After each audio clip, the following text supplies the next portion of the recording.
রাজ্যে বিধানসভা নির্বাচনের দামামা বেজে গিয়েছে পুরোপুরি। বিভিন্ন রাজনৈতিক দলগুলির প্রচার পর্ব শুরু হয়ে গেছে পুরো দমে। এরই মধ্যে আগামী সপ্তাহে রামনবমী। স্বাভাবিকভাবেই অনুমান করা যায় যে বিজেপির কর্মসূচি নিয়ে রাজ্য রাজনীতিতে পারদ চড়বে। ইতিমধ্যে এই নিয়ে বড় নির্দেশ দিয়েছে কলকাতা হাইকোর্ট। পুলিশের আপত্তি থাকা সত্ত্বেও হাওড়ার কাজীপাড়া এলাকায় রামনবমী উপলক্ষে শোভাযাত্রায় অনুমতি দিয়েছে কলকাতা হাইকোর্ট। আগামী 26শে মার্চ শর্ত সাপেক্ষে মিছিল করায় ছাড় দেওয়া হয়েছে। কলকাতা হাইকোর্টের নির্দেশ অনুযায়ী সর্বাধিক 500 জন নিয়ে বিকেল 3টে থেকে সন্ধে 6টার মধ্যে শোভাযাত্রা আয়োজন করা যাবে।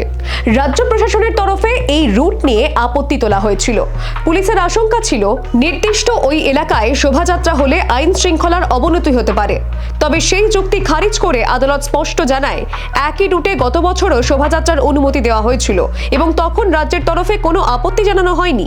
শুনানির সময় বিচারপতি সৌগত ভট্টাচার্য পর্যবেক্ষণ করেন, যেখানে পূর্বে আদালত এই রুটে শোভাযাত্রায় অনুমতি দিয়েছে এবং তা নির্বিঘ্নে সম্পন্ন হয়েছে, সেখানে এবছর নতুন করে আপত্তি তোলা যুক্তিসঙ্গত নয়। আদালতের মতে এই ধরনের আপত্তি অযথা সংশয় তৈরি করে।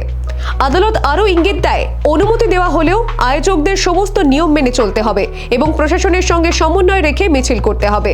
আইন শৃঙ্খলা রক্ষায় প্রয়োজনীয় ব্যবস্থা নেওয়ার দায়িত্ব পুলিশের ওপরই থাকবে। প্রতি বছর রামনবমী উপলক্ষে রাজ্যের বিভিন্ন জায়গায় শোভাযাত্রা বের হয়, তবে কিছু ক্ষেত্রে রুট এবং নিরাপত্তা নিয়ে বিতর্কও তৈরি হয়। হাওড়ার কাজীপাড়া সেই ধরনের সংবেদনশীল এলাকা বলেই পরিচিত।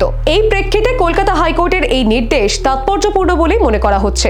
গত বছরও এই হাওড়াতেই ধাতব ধারালো জিনিস ছাড়া রামনবমীর মিছিল করার অনুমতি দিয়েছিল Kolkata high court. Bureau report, the wall news.